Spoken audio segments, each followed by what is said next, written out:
A paz do Senhor, meus irmãos, é um prazer estar aqui com vocês para mais uma aula da Escola Bíblica Dominical e dessa vez para mais um tema nesse novo trimestre. Na lição de adultos nós vamos tratar sobre o tema A Igreja de Cristo e o Império do Mal. Como viver neste mundo dominado pelo espírito da Babilônia? Desde já eu quero convidar você que ainda não se inscreveu no meu canal, aqui Marcos Paulo Oficial, se inscreva, comente, curta esse vídeo e compartilhe com os nossos irmãos. Hoje o tema da nossa primeira lição é a igreja diante do espírito da Babilônia. Já quero convidar você, pegue aí sua revista, sua Bíblia, sua caneta e vamos para essa aula que está imperdível. Vamos lá? Então hoje na nossa lição de número 1, nós vamos tratar exatamente sobre o assunto a igreja diante do espírito da Babilônia. É importante já destacar, para a gente poder iniciar o resumo, aquilo que vai resumir de forma completa a nossa lição. Está escrito o seguinte na nossa revista: a igreja deve resistir ao espírito da Babilônia no presente cenário atual. Então, existe um espírito da Babilônia. A primeira pergunta que nós fazemos para responder nessa lição é: o que seria exatamente esse espírito da Babilônia aqui discutido? Nós vamos ver nessa lição. Isso deve ser feito por meio do compromisso inegociável com a autoridade da palavra de Deus. Parte de nós termos um acordo, um compromisso inegociável, independente da situação, com a autoridade que existente na palavra de Deus. Nós vamos ver que exatamente ser ortodoxos à palavra de Deus vai ser um dos meios a qual nós podemos e estaremos permanecendo de pé diante desse espírito atual da Babilônia.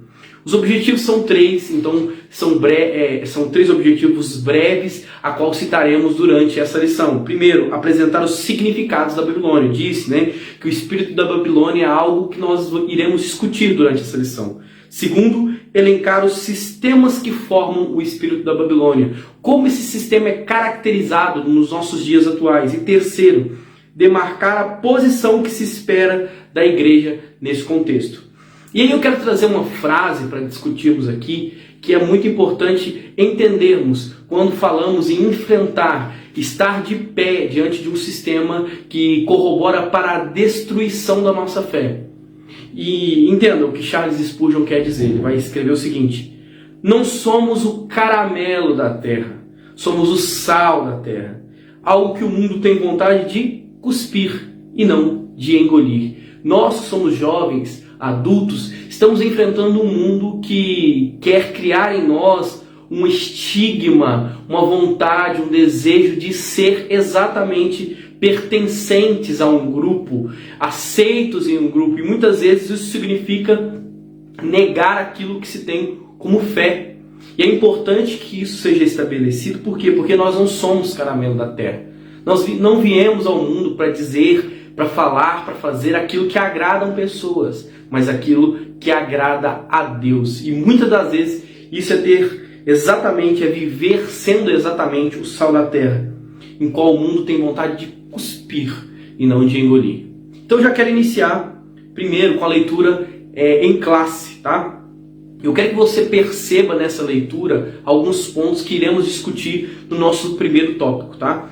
Então está em Apocalipse capítulo 17, do verso 1 ao 6, está escrito o seguinte: um dos 7 anjos que derramaram as 7 taças se aproximou e disse: vem comigo, eu lhe mostrarei o julgamento da grande prostituta, que governa sobre muitas águas. Entenda, a palavra sobre muitas águas, nós estamos tratando aqui sobre essa grande prostituta como sendo, que vai ser revelado posteriormente, esse espírito da Babilônia. Então já destaca aí a palavra sobre muitas águas, que vai significar sobre muitas nações, e a gente vai discutir mais à frente. Os reis da terra cometeram adultério com ela, e os habitantes da terra se embriagaram com o vinho de sua imoralidade. Vai anotando. Então o anjo me levou no espírito para o deserto. Então ele foi levado ao espírito no deserto. João que escreve essa carta. onde vi uma mulher montada numa besta vermelha, coberta de blasfêmias, e com 7 cabeças e 10 chifres. O império que ele está falando aqui, esse império estabelecido, né, justamente por essa besta, né, que ele vai falar sobre 7 cabeças e 10 chifres, né, é exatamente estabelecido aqui com a visão de que há um enfrentamento àquilo que temos como estabelecido em Cristo. Então, essa besta, nós vamos discutir mais à frente, ela tem um simbolismo como sendo o anticristo, tá? O sistema que vai de confronto à nossa fé. E aí no quarto vai estar escrito o seguinte, no verso 4. A mulher estava vestida de púrpura e vermelho, e enfeitada com jóias de ouros, pedras preciosas e pérolas.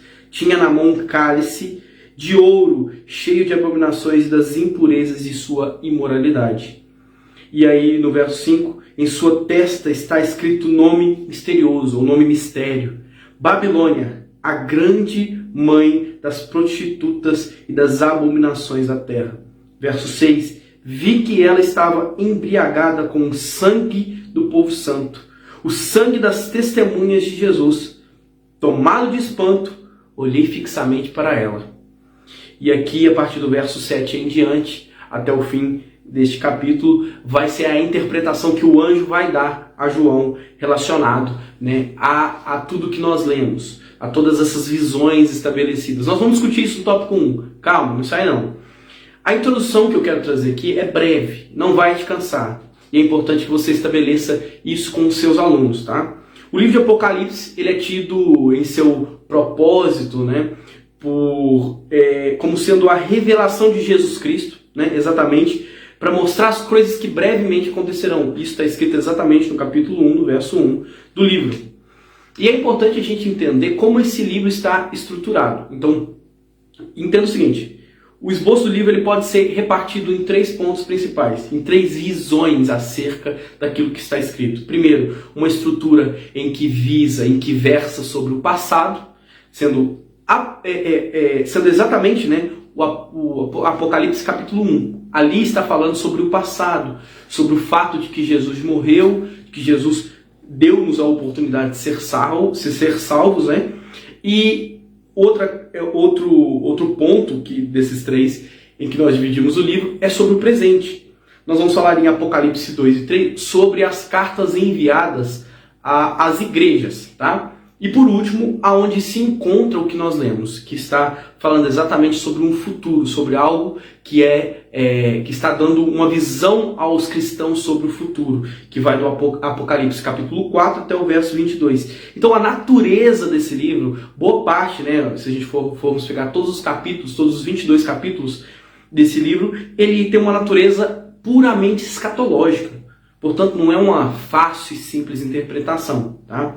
Pelo contrário, é aprofundada, em que temos que analisar todos os pontos que estão sendo levantados, todos os pontos que estão sendo descritos, para que tenhamos, de fato, uma interpretação concisa e clara sobre o que está sendo falado, tá? Então, é importante estabelecer, nessa lição, nosso objetivo aqui não é falar da Babilônia literal, pelo contrário, sobre o espírito da Babilônia. Nós não vamos encerrar esse assunto, tá? Esse assunto tem muitos pontos a serem discutidos, e a intenção também não é listar todos os eventos da grande tribulação. Pelo contrário, tá? Nós vamos, na verdade, alertar a igreja, né, acerca dos aspectos característicos gerais desse espírito da Babilônia. Quais são as características que nós podemos utilizar para identificar o espírito da Babilônia no cenário em que vivemos atualmente. É esse o nosso intuito. Então, como eu disse, agora nós vamos estabelecer alguns pontos descritivos sobre o texto que lemos. Tá? Então, no tópico 1, Babilônia e seus significados. Primeiro, nós vamos falar sobre a grande prostituta. No verso 1, é apresentada, então, como sendo esse espírito, como sendo uma meretriz, a qual os reis da terra se prostituíram com ela. E é importante a gente destacar 3 termos que se utilizam muito aproximadamente ao que é estabelecido nesse verso, tá? Ele vai falar que essa prostituta, né? Então o termo, são três utilizados no Antigo Testamento para relacionar a prostituta, porneu ou porneia. Todas as expressões não sendo exatamente literais, mas expressões que relacionam a idolatria, a prostituição espiritual. Isso a gente vai encontrar em Naum, capítulo 3, verso 4, Isaías, capítulo 23, verso 15, Jeremias, capítulo 2, verso 20 e Oséias, capítulo 2, verso 5. Todos relacionando, então, essa questão da prostituta ou prostituir-se, ou da prostituição como sendo uma prostituição relacionada à fé, à religião. Então, é importante que essas águas, muitas águas a qual essa prostituta estava sentada ali, né, no verso 1, né, do capítulo 17, ele vai falar, essa prostituta estava sobre muitas águas. O que é essas muitas águas? A pergunta que nos vem diretamente. Essas muitas águas, então, simbolizam as multidões, as nações que estão sendo seduzidas pela idolatria, pelo paganismo, pela oposição ferrenha à fé cristã. Tá? Então a prostituta é uma das facetas da imoralidade, desse falso sistema religioso que é contrário à nossa fé, chamado de espírito da Babilônia. Então aqui a gente já define o que é esse espírito da Babilônia. É todo tipo de formas de sistemas que se opõem à nossa fé. No subtópico 2, a mulher e a besta escarlata. No verso 3 vai estar dizendo que a mulher estava montada sobre a besta. E a descrição é de uma grande prostituta, tá? Ela se veste com púrpura e escarlata, indicando então que esse reinado dessa grande prostituta é um reinado luxuoso, né? Exuberante, que tem grande glória. E aí é importante destacar que, olha a descrição que é feita sobre ela. Ela se adorna com ouro, pedras preciosas, pérolas, sinalizando um ponto importante. O quê? Que há um apego ao materialismo. E isso já nos reflete aos nossos dias atuais. Quantas das vezes nós não temos tido como coisa mais importante para o sucesso ou não sucesso caracterizado por uma pessoa que os bens materiais ou o poder econômico que ela possui? Nós estamos vendo que um ponto destacado sobre o espírito da Babilônia é que esse espírito ele tem um apego ao materialismo, ao poder econômico, ao status, né, em que se encontra. E aí vai falar sobre o cálice. O cálice em sua mão, o cálice na mão, né, dessa mulher vestida de púrpura, né, com um vestido cor de púrpura, exatamente diz respeito às abominações, às imundícias da sua prostituição, o que representa toda forma obscena, imoral, de impureza e contaminação moral daqueles que a seguem, né? Ou seja, uma impureza moral e espiritual relacionada à sociedade, a qual esse ser, né, essa mulher, ela tem como sendo tendo como domínio, né? A fera na qual a mulher está montada, aí começa a descrever a fera no verso 3, é a besta que saiu do mar, que está descrita ali em Apocalipse, capítulo 13, verso 1. E trata exatamente, como eu disse lá no início, sobre o anticristo, que é pelo poder de Satanás, faz oposição ferrenha a Jesus. Tá? Ela profere blasfêmias, inconsciente repulsa ao senhorio de Jesus Cristo. É claro, suas 7 cabeças e 10 chifres simbolizam os poderes do mundo, a força política que ele tem, a força política existente. E a união entre o cavaleiro, no caso a mulher, e a besta, que seria o ser montado, simboliza a força unida, né, entre o sistema religioso, representado por essa mulher, o sistema econômico, político e espiritual, né, que é levantado por esse espírito da Babilônia. Tá? Então é importante já entender, olha quanta coisa nós estabelecemos até agora. cada simbologia representada por cada verso, por cada descrição específica do que é tratado por João no capítulo 17. E aí vai estar escrito, vai se definir, portanto, o nome em que está escrito, né, nessa prostituta, que é a mesma que está montada sobre a besta, né? O nome dessa prostituta é Mistério, a Grande Babilônia. E a palavra mistério aí quer significar para nós uma coisa importante. Não é meramente uma questão de localização. Nós não estamos falando sobre a Babilônia literal, mas sobre algo maior, sobre algo simbólico. Ela é grande, ela é de grande alcance, de vasto alcance. Ela é a mentora da rebelião contra Deus, da depravação da sociedade, responsável pelo assassinato dos santos e das testemunhas de Jesus. E entenda o seguinte, um outro ponto que nós podemos elencar aqui, é o fato dela estar em suas mãos, né, exatamente com esse cálice, lembra algo muito claro na mente das pessoas desse período, né, em que quando aconteciam, né, de serem lançados pessoas ali para degladiarem contra animais, serem mortos por esses animais, nessa festa havia grande bebedice. Então havia prazer das pessoas que assistiam o assassinato de outras, né, como uma forma de entretenimento. Então se embriagavam e traziam a si prazer em ver o sofrimento, a morte de outros, né? Então há prazer nesse espírito da Babilônia, nessa mulher que se assenta sobre muitas águas, que está sobre a besta, em ver o sofrimento dos santos, em ver a morte das testemunhas de Jesus, porque ela se opõe a Cristo, porque ela se opõe àqueles que seguem a Cristo. Então, simboliza o espírito de perseguição, o espírito de desconstrução da fé. Ela é, portanto, esse sistema global anticristão. Então nós vemos que esse capítulo está falando exatamente sobre um sistema, né? Um sistema que, unido à força religiosa, juntamente com a besta, força política, força de poder econômico, força de poder cultural, é um sistema global anticristão que tem se levantado. E aí, no nosso tópico 2, o espírito da Babilônia. Como que esse espírito é caracterizado nos nossos dias atuais? Talvez é a pergunta que nos move nessa lição, né, de forma mais específica. Primeiro, no sistema religioso, como que isso é caracterizado? Primeiro, pela prostituição espiritual, culto ao ego, né? Homens amantes de si mesmos se colocam como sendo o centro de todas as coisas.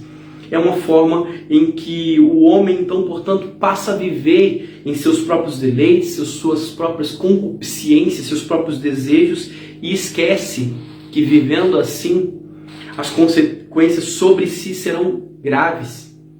Esse é um mal que é causado por esse sistema da grande Babilônia, do espírito da Babilônia. E sob o argumento da liberdade, que é muito utilizado nos nossos dias, né, estimulam a devassidão, o afrouxamento da moral, para que por meio disso possam garantir que seus desejos sejam satisfeitos. Então, no fim, quando o homem afrouxa questão moral, questão de fato ética, o que ele está querendo no fim das contas é mostrar que ele se importa muito mais com aquilo que ele mesmo pensa e o que ele mesmo quer para si. Hoje vivemos um tempo de ecumenismo doutrinário. Não importa o que você crê, desde que nós possamos viver em união, ou seja, desconstrói aquilo que você acredita. Vamos viver uma unidade acima das diferenças, diferenças essas que não partem de coisas que realmente podem ser diferentes, como liberdades que não atingem de fato a nossa fé. Pelo contrário, querem um ecumenismo sobre doutrinas, sobre coisas estabelecidas que fazem de fato a nossa fé ser o que é. Querem desconstruir, querem tornar erosivo a nossa fé, que é firme e fundamentada em Jesus. Então, o relativismo passa a rejeitar a doutrina dos apóstolos, a autoridade, qualquer que seja estabelecida por Deus, e passa a viver sobre uma visão humanista. Querem ressignificar os mandamentos divinos para que esses agradem-nos, para que esses afaguem seus próprios egos e que eles possam viver suas vidas da forma que bem querem. E aí passam a viver um sincretismo religioso. Acreditam em tudo e não acreditam em nada. Sincretismo entre que é religioso, que é sagrado, já não há mais diferença. Posso cantar músicas que não adoram a Deus em templos que dizem ser sagrados. Posso também levar, né, a minha vida de qualquer forma, né? A verdade, então, portanto, é desconstruída. Já não há mais verdade. O que é a verdade? Existe a sua verdade e a minha verdade. A igreja é, portanto, dessa forma, brutalmente perseguida.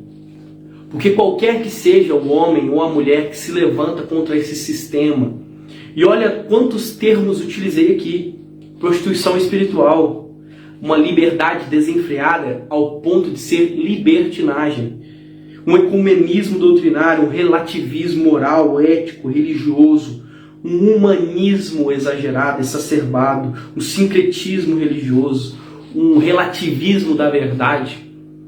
E qualquer que se levante é brutalmente calado, é censurado, é perseguido, é tido como fundamentalista, é como intolerante. É essa visão desse sistema babilônico, né? Desse espírito da Babilônia. No subtópico 2, portanto, como que isso se dá no sistema político-cultural? Principalmente por meio das pautas progressistas, como, por exemplo, a apologia ao aborto, onde a vida já não há mais, em nenhum sentido, valor por meio da ideologia de gênero. Você não é o que Deus fez você ser, aquilo que é perceptível. Pelo contrário, você é aquilo que quer ser. E vemos de todos os tipos. Basta pesquisar na internet como pessoas que se sentem como animais, por exemplo, e passam a viver suas vidas como animais. Adultos que se sentem como crianças e passam a agir e a vivenciar, né, a terem a lida como crianças. Absurdamente, não são aquilo que Deus fez, mas aquilo que querem ser por meio dessa ideologia de gênero, por meio da legalização das drogas, que utilizam-se do preceito liberdade para viver a vida com libertinagem, acreditando que estão sendo livres, mas se aprisionam em vidas vazias e com profundos vícios que levam a uma degradação da saúde e até a morte. E por último, não só, diria, uma legalização da prostituição, como pelo contrário, né? Há-se uma supervalorização da prostituição, de se dar o corpo, de se desprezar o corpo como sendo algo passível de se vender, de se utilizar, né? Não sendo algo importante mais. E a igreja que se levanta contra isso é o quê? Fundamentalista, intolerante, é perseguida, é censurada, é coagida, como sendo muitas vezes contra pautas progressistas, conservadores, como se isso fosse algo ruim. E é contra a ideologia de gênero, são homofóbicos, contra a legalização das drogas, são pessoas com mente fechada, são contra a prostituição, são pessoas que não entendem as dificuldades de outras, mas pelo contrário, aqueles que permanecem sendo justos, mesmo sofrendo com a censura, e serão tidos como de fato vencedores desse sistema, né, desse ar babilônico, desse espírito da Babilônia. E aí é importante destacar, por último, né, a nossa lição vai trazer como que isso se dá no sistema econômico. E é importante, então, percebam as características que esse espírito da Babilônia tem. Uma prostituição espiritual, um ecumenismo doutrinário, um humanismo exacerbado, um relativismo moral no âmbito da política, como eu já disse, por meio de pautas progressistas como o aborto, como a ideologia de gênero, como a legalização das drogas, são características desse espírito da Babilônia. E por terceiro, no sistema econômico. Como que se dá no sistema econômico? Por meio do comércio e do governo que subornam os cidadãos a passarem a ser avarentos. endeusando e colocando como isso sendo o centro de suas vidas, o dinheiro, o poder. E a partir disso as pessoas vivem suas vidas motivadas a uma busca incansável por dinheiro, por riqueza, por status, e esquecem que isso não é tudo, né?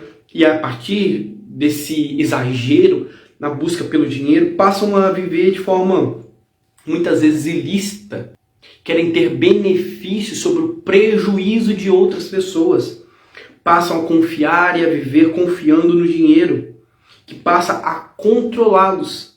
E aí, no caso de governantes, de políticos, pessoas que têm posições governamentais, passam a aumentar embargos, a controlar quem vende, quem compra de fato, aumentar tributos sobre a população que não tem o que fazer, não tem para onde correr e é imponente diante dessa situação. Isso é espírito da Babilônia agindo no nosso sistema atual. Com certeza você que chegou até aqui já deve ter visto, né? E por incentivo da nossa lição é importante destacar quantas vezes nós pesquisamos aí no Google, pesquisa no Google, né?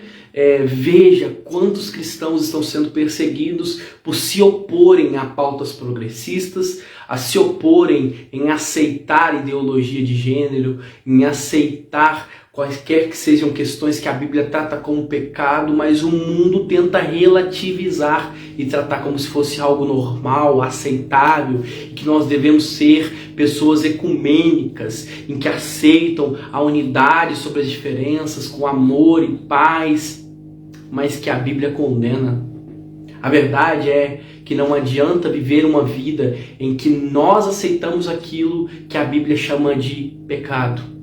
Não adianta tentar mudar o nome ou aceitar aquilo que a Bíblia condena. Isso de fato é sermos mentirosos conosco, sermos mentirosos com a palavra e de fato perdermos a nossa salvação. Para concluir, nosso tópico 3 vai estabelecer a seguinte posição.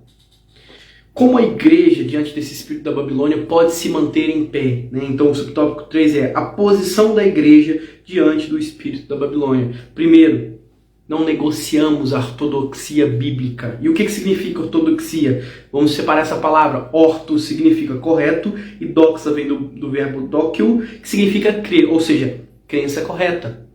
Como que então podemos resistir a esse espírito da Babilônia? Por meio de uma crença correta. Levantarmos a Bíblia, né, como sendo um valor universal, imutável. Independente de quem queira mudar a Bíblia é imutável. Por quê? Porque ela é revelação do Espírito Santo. Ela é inerrante, ela é inspirada. E ela é capaz de capacitar o crente, de fato, a enfrentar esse espírito da Babilônia. Porque a Bíblia tem o alimento correto para fortalecer e criar valores absolutos para a nossa fé cristã, como por meio da mansidão, do temor e da boa consciência.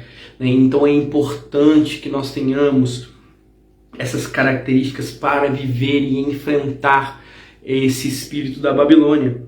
Subtópico 2 vai trazer então que resistimos por meio da formação do nosso caráter de Cristo. E o que isso significa? Que o cristão passa a viver de uma forma diferente. Essa forma diferente é perceptível, né? A igreja deve primar pelo estudo e aplicação da palavra. Não basta entender, compreender. Tem que viver. Tem que realmente aplicar a palavra de Deus, para que de fato sejamos cristãos maduros, capazes de enfrentar o sistema da Babilônia. E o terceiro tópico, aguardar a volta de Cristo. A esperança de que Jesus Cristo vai voltar é o que nos mantém de pé, resistentes a qualquer que seja o sistema anticristão, ao espírito da Babilônia que se levanta contra a igreja. Então, a dispensação da graça ela vai terminar quando? Quando a igreja for arrebatada. E quais são os sinais dessa volta de Cristo? Primeiro, a apostasia vivente, muitos abandonando a fé de fato para viver qualquer que seja o outro motivo. a inversão de valores já é existente, o certo já não é mais certo, o que é pecado já não é mais pecado. E em muitas formas, casamento já não é para homem e mulher, né?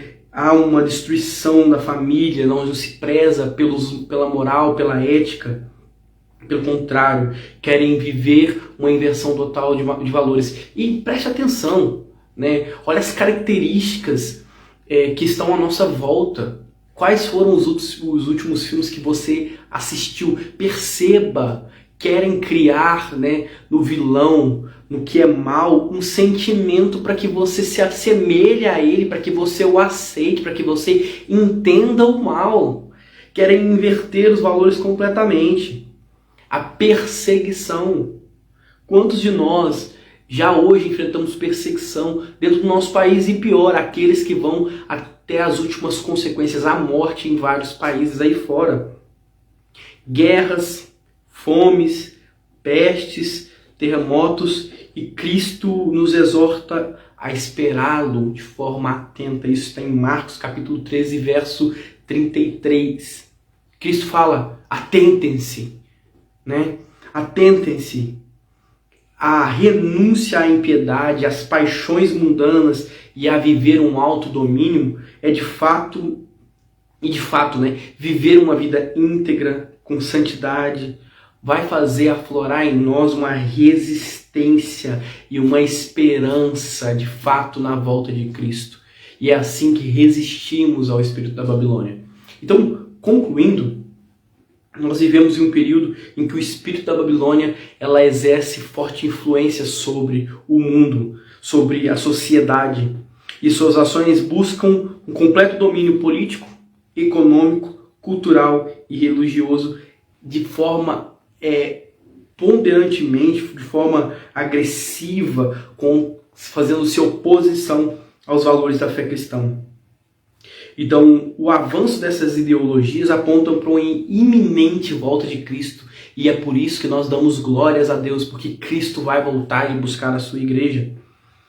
Nesse interlúdio é dever, não é escolha, é dever da igreja oferecer resistência ao mal, ensinar a doutrina bíblica e permanecer de forma ortodoxa a essa verdade bíblica, formar o caráter dos discípulos de Cristo e santificar-se para a vinda do Senhor. Porque é assim de fato que nós resistiremos ao espírito da Babilônia, sendo cristãos que entendem, que aplicam a verdade bíblica e que resistem ao mal, esperando e apontando para a volta iminente de Cristo. E o meu desejo é que Deus te abençoe. Abençoe você, sua família, que te guarde e que nesse domingo você seja utilizado para transformar e levar verdades bíblicas à sua congregação. É o desejo do meu coração. Que Deus te abençoe e até uma próxima. Vamos lá!